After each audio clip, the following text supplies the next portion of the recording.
બરાબર. નોટ છે એ લક્ષ્મી છે કે આ લક્ષ્મી છે?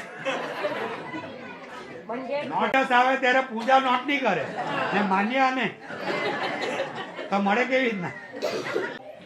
જોઈએ આ લખેલું છે એટલે કેમ ગોમું નથી કહેતા. બરાબર.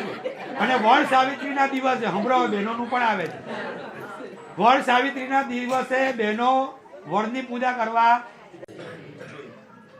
શાસ્ત્ર એમ કહે છે કે બહેનોએ પગના પગ પાસે ભાઈના પગ પાસે વિષ્ણુ ભગવાનના નોટ છે એમ કરીને એની પાછળ દોડ્યા કરીએ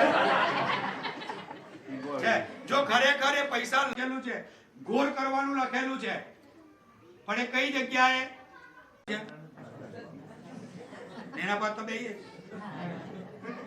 એ તો હોવી નહીં જોઈએ. બરાબર. એટલે પૈસામાં નોટને લક્ષ્મી ગણવામાં નથી આવી. ધનતેરસની પૂજા ધન ધોવાનું એટલે કે સિક્કા ધોવાનું લખેલું છે. નોટ ધોવ છો? નોટ પર એક ટીપું પાણી બી નહીં પડવાનું.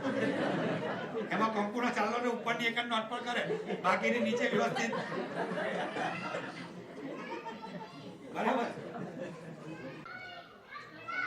પાપ કેટલી જગ્યાએ ધોવાય? 4 જગ્યાએ. એ જગ્યા કઈ કઈ છે?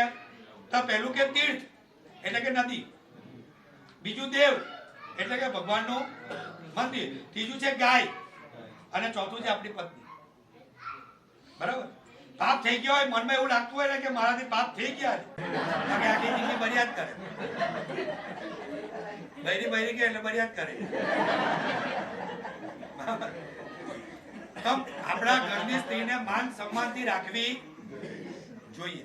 તો આપણા ઘરમાંથી કોઈ દિવસ લક્ષ્મી જતી નથી. બરાબર.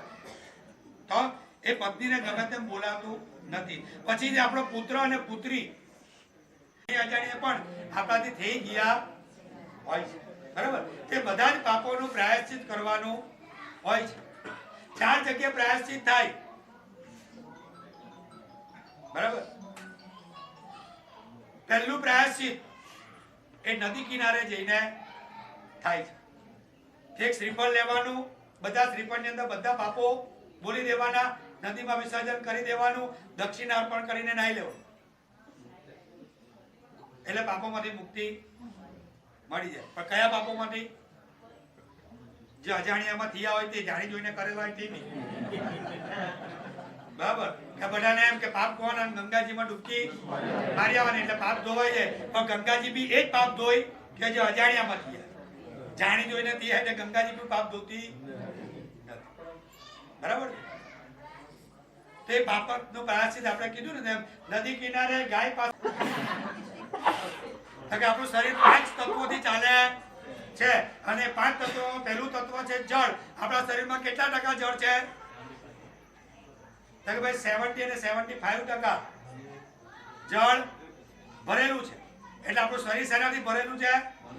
પાણીથી જ ભરેલું છે. અને પાણી ગંદુ થઈ જાય તો વિચારો કેવા થાય?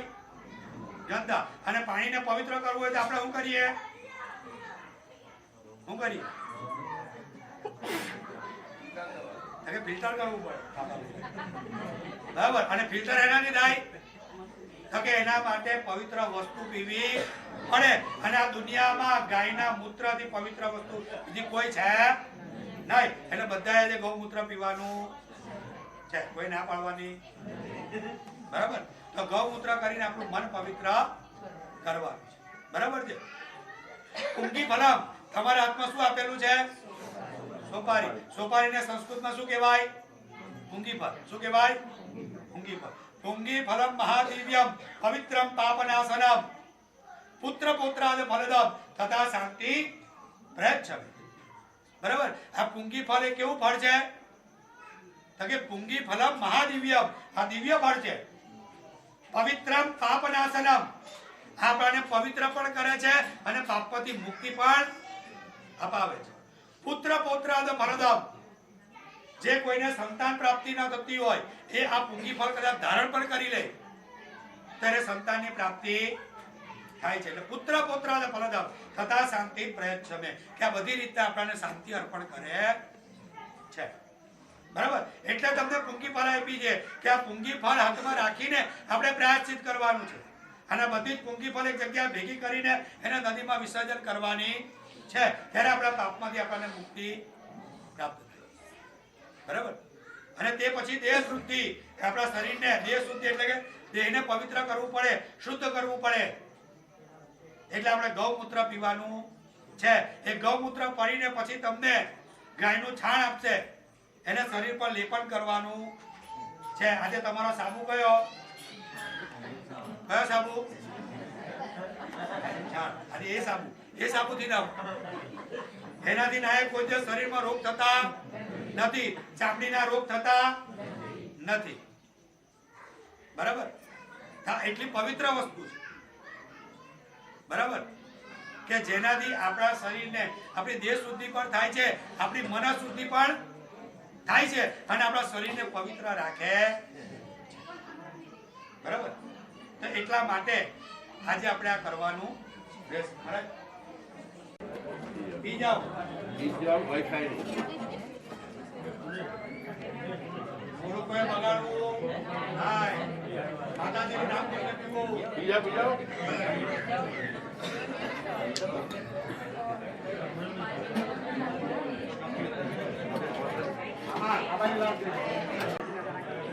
તમને જે છાણ આપે ને આત્મા રવા દેજો.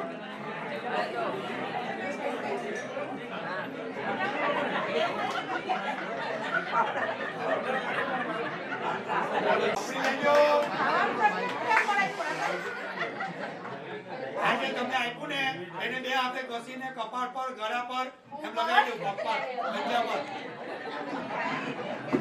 પણ આજે તમે પાપાથી મુક્ત થઈ ગયા હે ને, પછી પાછું 15 તારીખે પાછી ચાલુ નથી કરતા.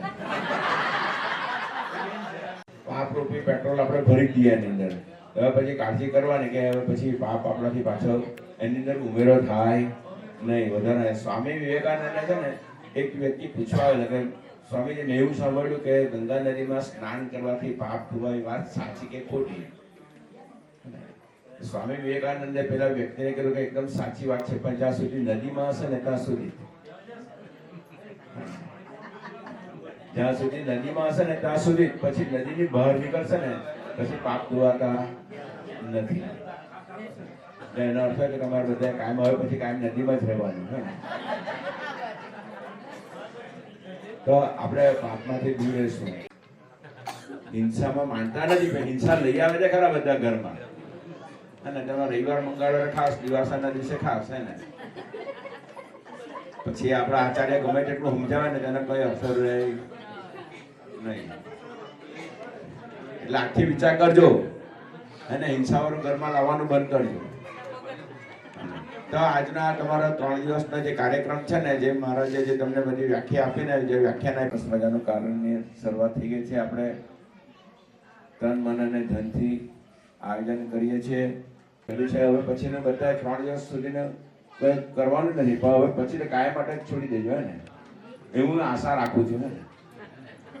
ધીમે ધીમે પ્રયત્ન કરશું ને હે ને, તો આપણને અને શક્તિ આપણા શરીરની અંદર છે. બરાબર. એમને મળવાની નથી.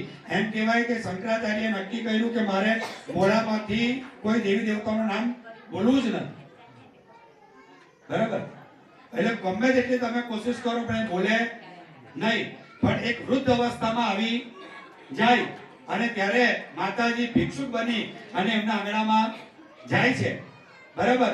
અને ત્યારે એમની પાસે ભીખ માંગે છે, તો એ આપી શકતા નથી. ત્યારે છેલ્લી ઘડી એવું બોલ્યા કે હે માં, મારામાં શક્તિ નથી. એટલે માં પણ બોલ્યા અને શક્તિ પણ બોલ્યા. ત્યારે એમનામાં એ ભક્તિ અર્પણ થાય છે.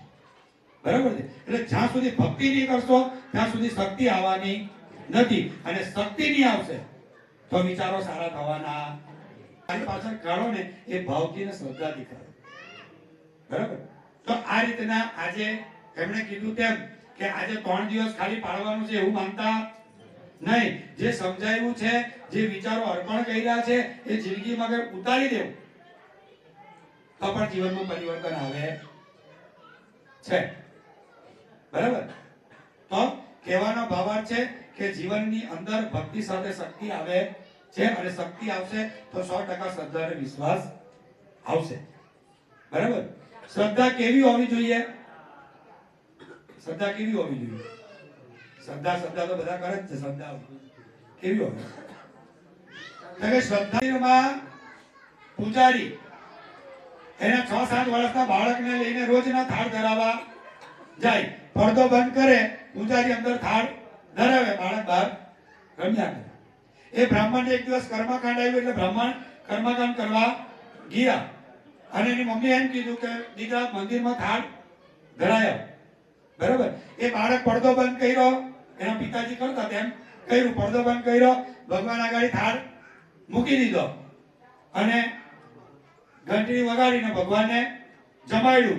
જમાડીને આંખ ખોલી તો ભગવાન જયમાં ની. એટલે બાળકને એવો વિચાર આવ્યો કે મારો પપ્પા કે શ્લોક બોલે છે અને મને કઈ આવડતું નથી, એટલે હું બોલી શકતો નથી, એટલે કદાચ ભગવાન જમતા નથી. એટલે બાળકે એમ બે હાથ જોડીને કીધું કે મને કક્કો આવડતો છે તો હું કક્કો બોલું, તમે જમી લે.